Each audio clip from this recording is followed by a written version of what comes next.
Welcome back to Dateline New Haven. I'm Paul Bass, inviting you to look behind the headlines. The stories that make New Haven tick. Alex Guzhany is making New Haven tick, and he's not even 20 years old yet, although we're close, right? A month away. Yeah. A little more. Alex is the new Alder from Ward 1, a New Haven native from the Cedar Hill, Fairhaven area. Not Cedar Hill, near Cedar Hill, Fairhaven. And he's joining us this morning. Alex, welcome and congratulations on winning a seat on the Board of Alders. Thank you, Paul. It's a pleasure to be here. And again, like I mentioned before this, I've been watching these interviews with mayoral candidates, mayors, and other state reps and other elected officials, other community activists and leaders. And so it's an honor to be here as an Alder now. And yeah, it's an honor to be an Alder here in the city of New Haven. So, Alex, you bring a lot to the Board of Alders. You grew up, your parents are from Ecuador. Mm-hmm. You grew up on Ferry Street near where it hits Cedar Hill on that edge, right by the railroad tracks. Across were you right on the tracks? Like, where were you? So I'm right across B&M. Yeah, mm-hmm. Pretty much right across the street from the tracks. Did you hang out as a kid at the, that kind of parkway that's a block or two away from that? Yeah, a few times. I often went to English in Row, I think. I used to live near Row, and my kids were little. We go over there. Right, yeah. So I would, play around there. I had a bus stop that took me to school every day, so go around the corner from the house. So, Alex, what's it like now? It's been 3 weeks, mm-hmm. almost, that you've been on the Board of Alders. Is it what you thought? Like, what's it like being an Alder? Yeah, I mean, I think it's, first of all, I think the Board of Alders, I think all 30 members, at least the members I've gotten to meet so far, there's 30 of them, so it takes a bit of time to get to know everyone. But, all the folks who I've met have been really supportive, really collaborative, and really just willing to help me out. I mean, I know I'm 19, I know I have a lot to learn, but I know I have a lot to contribute, and I think a lot of other Alders recognize that, and so they've been really supportive and collaborative. So what have you voted on so far? Was it an issue you said, oh, this is interesting? Yeah. Like, did you learn something when it came up? Yeah. Did your mind change? Tell me about an issue that you voted on. Yeah, I think, I think the biggest one that comes to mind is the inclusionary zoning ordinance. That was interesting. Yeah. So that's an ordinance for the city that says when you build stuff, you have to make sure there's affordable housing in it if you're building of any size. Right. So, before coming onto the board and throughout the campaign, I was, closely paying attention because it was something that I imagined I might have had the chance to vote on, and I did have the chance to vote on eventually. Like you mentioned, it sort of requires developers to set aside affordable units and market rate housing, which I think is important, especially in downtown New Haven, which I represent a portion of, along with Alder Sabin in Ward 7. So I think it's really important. And I think that's one of the things that I when I got on the board, I got the chance to talk with other colleagues about their thoughts and, how they were thinking to get myself up to speed. And I learned a lot about inclusionary zoning and how, there's always the issue of balancing and balancing incentives, but also making sure, there's requirements that actually attempt to help people. One of the issues is what's affordable. Right. So that's Tell me about that. Right, that's one thing that came up for sure. I think the good thing is the Board of Alders and Alder Decker, who led the charge along with other folks on the legislation committee and other folks on the Board of Alders. They recognize that this inclusionary zoning ordinance won't create deeply affordable housing, which is what the city of New Haven needs.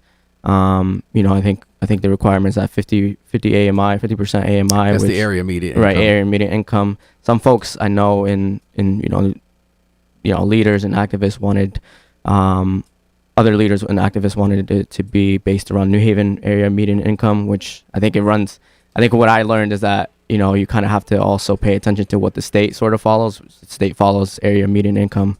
And so that kind of comes into play.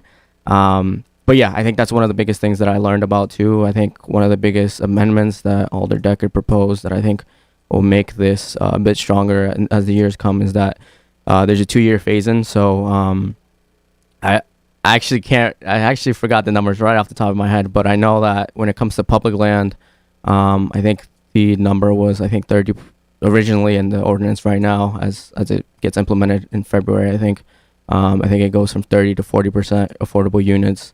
I think from the core zone, I think it goes from about 15 it goes from 10% I think to 20%, and then and then the strong zone from 5% to 10%. So I think that's a really important amendment. I applaud the Board of Alders for listening to concerns of folks thinking about deep affordability.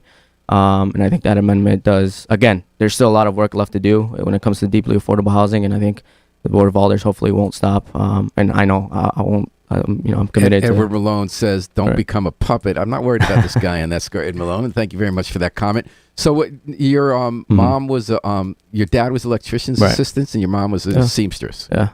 What kind of housing did you grow up in?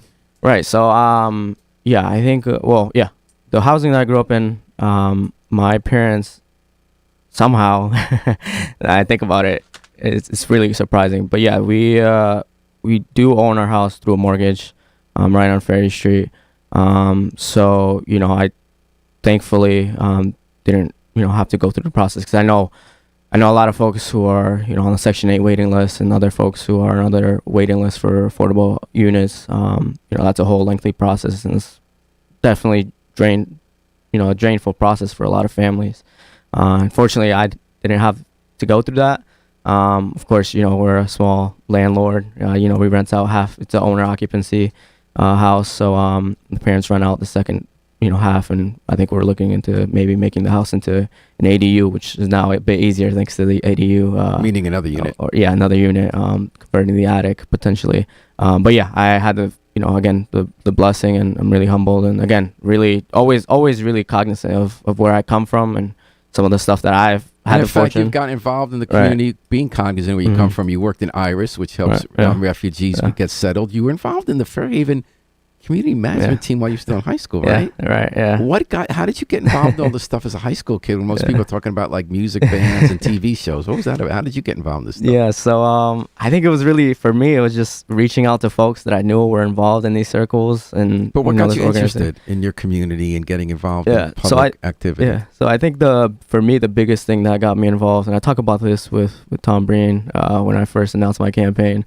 I think the biggest thing that eventually contributed to me, just wanting to get organized was having a summer job sponsored by Youth at Work in the city of New Haven at New Haven Farms, now Gather New Haven, where I got the chance to work on the Ferry Street Garden. I just got the opportunity to sort of help maintain it, help sell fruit and vegetables to people who had WIC and SNAP in Fairhaven. Literally, the garden's right across, like half the block away from my house. So I got the chance to walk down to work pretty easily.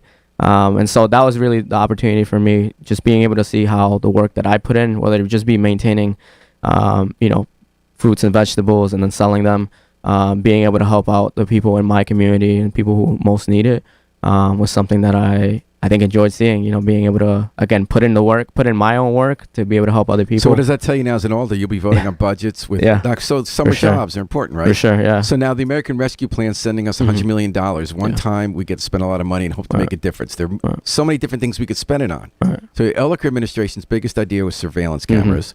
But also a little bit spent a lot of stuff like summer job stuff like that. I was reading another group of immigrant women today who had a plan for New Haven. They thought, why not try to have a big impact? And if you really want to do affordable housing, they're talking about spending $10 million to try to get some properties that otherwise go to slumlords to be owned or rented by families like yours. Or they were saying, why not spend $50 million on that and make priorities? But on the other hand, everybody else says, well, why not summer jobs? What about more police beat cops? Like, spread it out. What do you think is an Alder? How do you want to see them spend the money on? A few things with a lot? Or do you want to have them spread out among a bunch of little Yeah, I think pots of money? Yeah, I think the good thing is that, again, this sort of proposal by the mayor goes through the Board of Alders, and so I have the opportunity to listen and get to know what all 30 members of the Board of Alders feel like their priorities are. But I think there's a lot of shared priorities amongst everyone in the city of New Haven, especially among the Board of Alders. I think affordable housing is one. I think addressing crime and improving public safety, which I think is correlated to youth engagement and youth programming. When you're able to get kids, like for example me growing up in New Haven, a job over the summer, it distracts us from other things that might not be as good. So you would have been holding up banks if you hadn't had. No, I'm just teasing. Okay, no. But I mean, yeah, I think for me, I think definitely taking.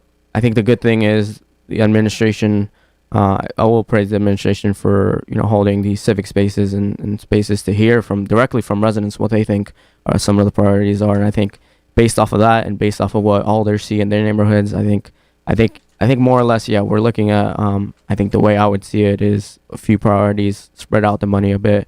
But again, this is just preliminary thoughts.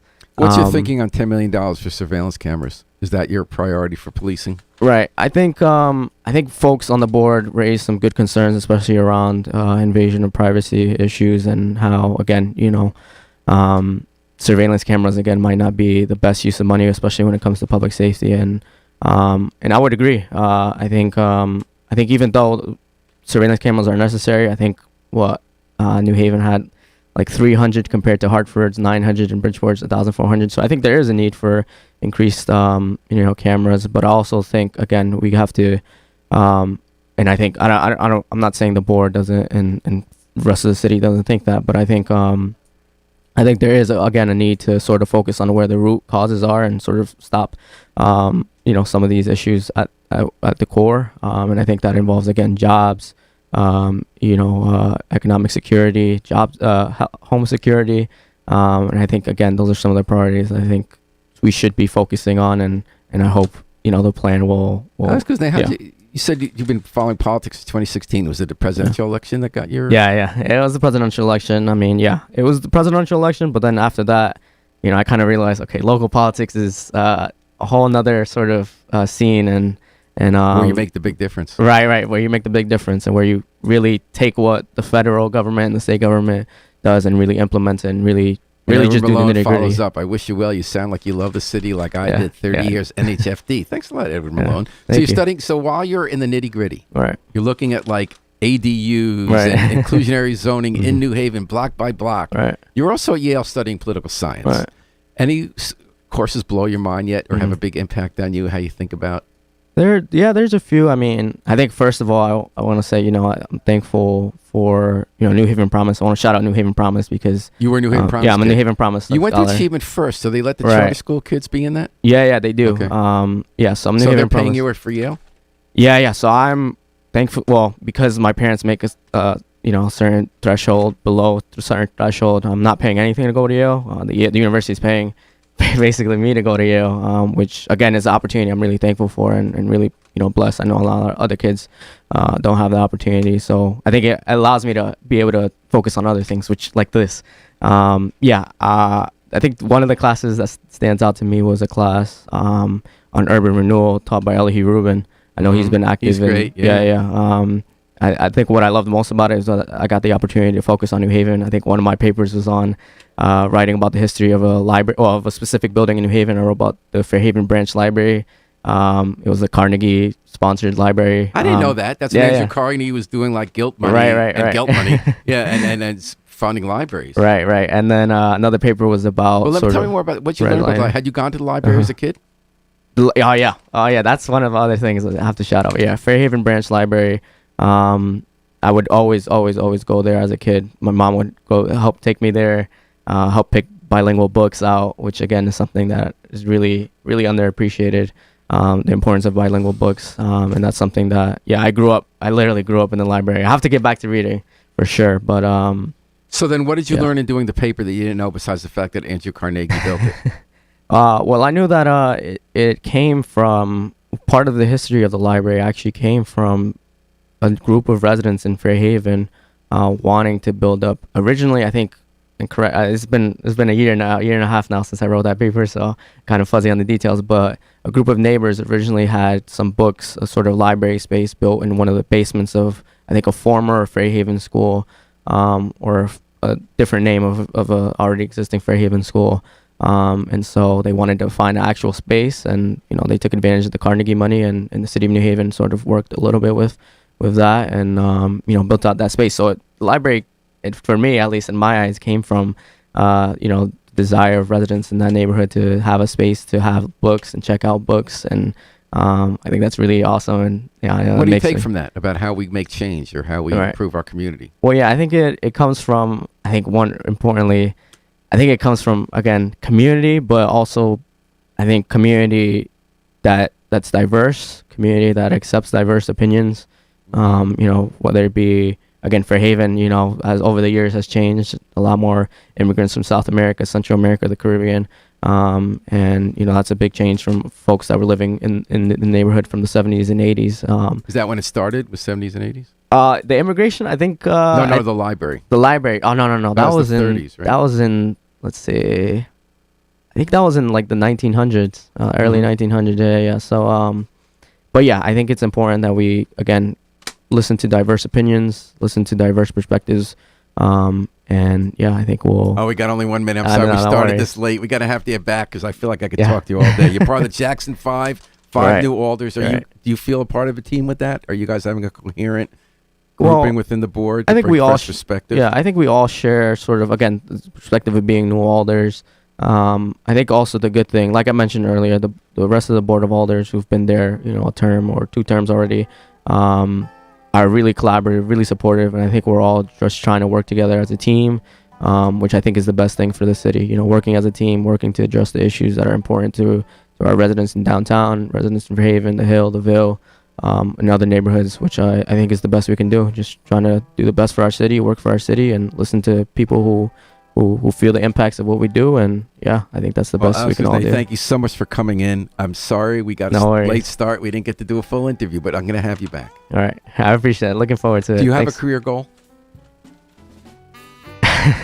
I hope not, because at 19 you're supposed to change 3 more times. I don't think so. I mean, I hope to do some work in the nonprofit sector at some point. Maybe education. Like I'm doing an education study certificate at Yale. So maybe doing some education and teaching, but yeah, I'll be honest. Yeah, I don't know. That's good. But what about a role model? Do you have any hero? Role model? There's a lot of heroes, but I think my older brother, my siblings, my mom, my dad, they've just been through a lot and on a lot of different fronts, but they've also taught me, being the youngest of 3, you learn a lot. So I'm really appreciative of them and their role models that I carry throughout everything that I do, whether it be Board of Alders, whether it be school, whether it be, a job, or whether it be just having fun. Yeah, it's just thanks for having us again. I'm sorry the time was short. No I'm worries, to have you back. So, Alex Guzhany, the new Ward 1 Alder with a bright future ahead. Thanks for joining us in Dateline New Haven. Thanks for having me. We're going to take it out with the Afro-Semitic Experience performing I Wish I Knew How It'd Feel to Be Free from the group CD A Plea for Peace. This is Paul Bass inviting you to fly free with us all day, all night at WNHH, New Haven's home for community radio.